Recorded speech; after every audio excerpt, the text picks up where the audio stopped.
Hello, and welcome to A VO's Journey. My name is Anthony Pica. This show is all about helping the new and upcoming voiceover artists grow their business, sidestep all the crazy things that I seem to step on. I don't know why I've got the pencil here. Anywho, we're going to be talking today about how you can get some traction getting started or trying to pick back up in your voiceover business, how you can get a job, all right, how you can get some work. We're going to discuss about my opinions and my thoughts about how I can help you. So stay tuned for that. Real quick, hit that like and subscribe button.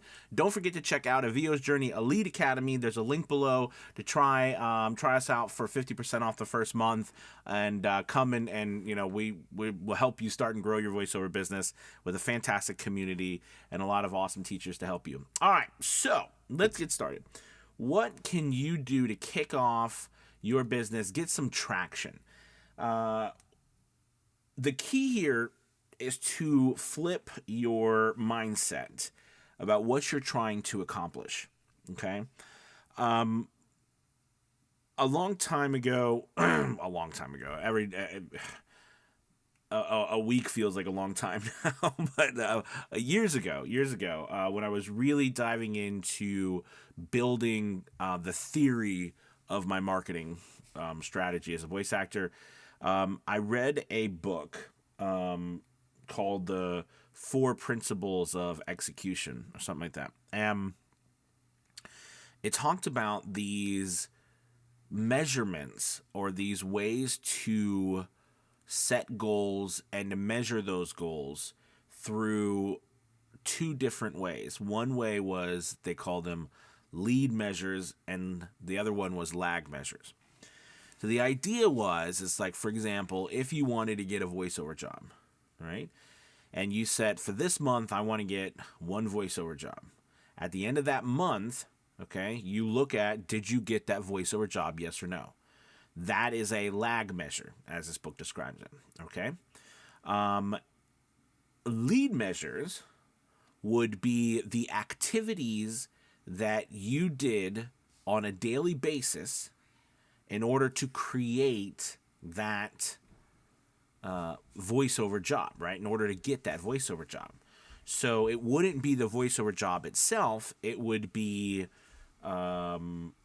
posting samples of your work, putting demos up on, and filling out profiles on different websites, right? Emailing possible clients, things where you are actually taking actions to get the voiceover jobs.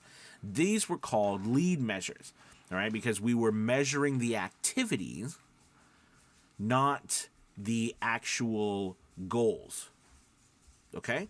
So what it did is that you realize that with a lag measure like the voiceover job, at the end of the month, there was no, like, if you, let's say you didn't get the voiceover job, well, there was no way that you could change anything or had any idea, what the measures or what you actually did or didn't do or what you needed to change. It was over. The goal was either achieved or not achieved, all right? But with lead measures on a daily basis, we measured whether or not we were able to accomplish the actions of that day, all right, that lead to the goal, right, and that goal that lagged behind those lead measures, all right. That was the theory of this work, and it really ended up building the basis of my whole marketing plan for everything that I do. So the idea here, let's look at another thing. So, like, for example, they use an example in the book about, like, losing weight, right? So if you want to lose weight, let's say that you want to lose, 20 pounds, okay? Well, 20 pounds would be a lag measure because at the end of the month or 2 months or whatever that you're trying to lose that weight, if you get there and you measure whether you've lost that weight or not, then you've either lost it or you didn't lose it, right? However, on a lead measure, though, in order to lose that weight, right, to measure that lag measure, that goal, we would need to create daily actions. So we know things like if you, walk for, 20 minutes a day and you eat, less calories than you take in. I mean, you eat you take in less calories than you're outputting. If you do that on a daily basis, Okay, like you have a calorie deficit, you're going to lose weight. And so what we're doing is we're actually measuring those actions, not the outcome. The outcome is measured at the end, okay, but the outcome is a byproduct of the actions that you're taking. So these actions that you need to take, all right, getting back to voiceover, the actions need to have a couple of criteria. The first criteria is they need to be, you need to be able to do them yourselves whenever you want. Okay, I mean, like, you need to be able to do them physically yourself. Okay, like, for example, sending an email, you can do that. You can do that. It's not out of your control. The second thing is that it needs to have a good, it needs to have a good likelihood of producing the end result that you're trying to reach. So meaning, like, I know that if I send an email, okay, to a possible client, there is a likelihood that I could get an email back, or that we could do a job together. All right. I mean, that is an outcome that we can start to predict over time based on the amount of emails and things I send. Okay. So the idea here is that it has to be a repeatable action with a predictable outcome. Okay. How do we predict them? Well, we do it over time. So this is getting kind of in the weeds of it. I don't want to get too far over crazy about. I hope this has been recording okay. Way up there. But the point here I'm trying to make is that that's how you look at the lead measures. Okay, and because of this, to get traction on your voiceover business, this is exactly what I recommend that you do. Okay, you start to put together. Well, you could do one. You could start with 1, 2, or 3 actions, okay, that you do on a daily basis that are repeatable by you with a predictable outcome. Now, of course, you can't per se know who is exactly going to buy from you, but over time, we can start to predict. If I do X amount of this, I get this. Perfect example on Fiverr. I mean, it is so much of a certainty, right, that for 1,000 impressions, okay, you're going to get between 20 to 40 clicks on your gig. And for 20 or 40 clicks, right, you're going to get like 1 to 3 jobs. Now, does it go one way or the other way? Sure. I mean, there's always room for deviation. However, those numbers over years of doing this, helping people with Fiverr, thousands of voice actors, seeing all these accounts, those numbers hold really true. It becomes predictable, right? Which means the more impressions that you get, the more clicks that you get, the more jobs that you get. All right. So, however, on Fiverr, for example, this is a good example here. On Fiverr, you are unable anymore. It used to be that you could do buyer requests, for example, but no longer does Fiverr allow you to do anything other than put up your gig, tweak some things, but then it's up to Fiverr, right? It's up to their algorithm and how they do stuff. I mean, you have a little bit of control when doing your work and turning everything in on time, et cetera, but the reality is there is no repeatable actions that you can take on Fiverr that lead to predictable outcomes. Okay. Now, we can, if we do a few things right, they always seem that, they have been proven over time to work. Okay. But there is no repeatable actions, like this per se, right? Because we're depending on Fiverr to bring us the business the way they're doing it. So, but I I brought that up because the numbers show you that you can predict certain things. Okay, and that's what we're shooting for with these lead measures.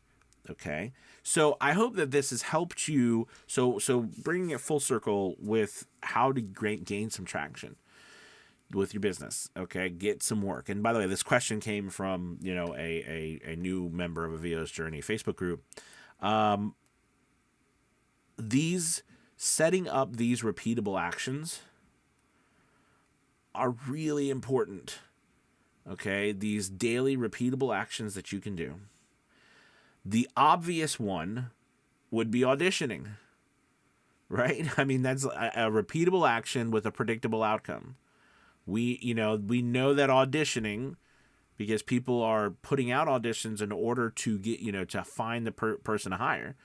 That is one way that we can say that is a repeatable action with a predictable outcome. However, we know that auditioning can be very exhausting. So then we have to look at other ways, but it's a great place to start. Like, for example, on ACX and doing audiobooks. It's all I did when I first started. So I got to the point where I knew that between 10 to 12 auditions, I was offered a contract. I was offered a book. It could have been less, it could have been a little bit more, but it was always within that 10 to 12 number. That was like the average. So I knew if I did that many auditions, I'd get a job. So again, I knew that I had repeatable actions with predictable outcomes.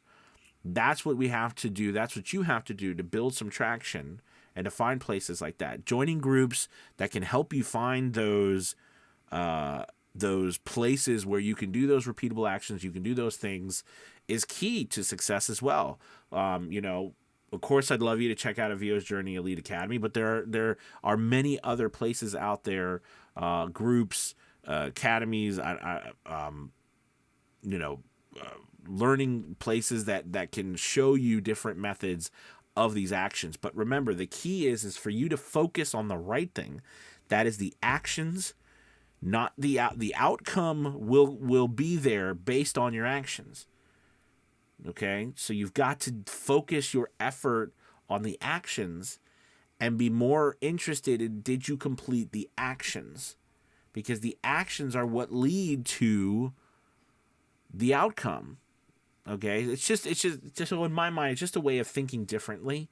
So I'm actually measuring my success based on whether I was able to complete the actions that I needed to complete for that day, that week, that month. Okay, now, just like a science project, all right, we have a theory, we have an idea. Some are a lot more concrete than others. Some have been proven. Some of your ideas or your theories might not have been proven. You know what I mean? Like, meaning, if I do X, Y, Z, this will happen, right? Or if I want this to happen, I hypothesize that if I do this will happen, right? Like, it's kind of like a science project. So in order to do that, you have you have a theory, you have a goal, then you have a theory of how you can reach that goal, and then you got to test it out. So that's why measuring, recording your actions, right? Repeatable actions with a predictable outcome, in order to determine, how much you need to do, what you need to do, how you need to do it, in order to get that outcome you're going for. That's what the name of this game is all about. Okay, and we've listed a few of those just off the cuff actions, like auditioning. Clearly is a big one. Sending emails, all right, is another one. Sending proposals on a site like Upwork. Okay, and it used to be buyer requests, like on Fiverr. Sending messages on social media or something, like DMing people possibly with work. Following up with people who could possibly hire video producers or stuff on social, things like that. Even posting on social media, right? How many posts, how many daily posts, or responding, making comments. All of these things can be tracked, can be measured, and we can see if they have the outcome that we're looking for. All right, I hope this helps. And it was an eye opener for me, right? Because it really opened the world to me of actions as opposed to just focusing on the outcome. Because the outcome, I've learned, it really does lag behind everything. Okay, I mean, the goal that the lag goal, the end goal is a product, right? It is a byproduct. That's what it does. It's a byproduct of your actions. So the actions themselves should be what your goal, your daily efforts and measuring and goals are, is to complete those actions. And then the voiceover work, the money, etc., that will come as a result of the actions. But focus on the actions. Repeatable actions with predictable outcomes. All right. Thank you guys so much for watching. As always, thank you. Please make sure you hit that like and subscribe button again. Check out Avio's Journey Elite Academy. These are the things I love talking about: marketing, going deep dive, and actually showing you how to apply these sorts of things. But we'd love for you to check it out. I hope you have a wonderful Wednesday and hope you had a great Valentine's Day yesterday. But I will talk to you soon. Have a good one. Bye-bye.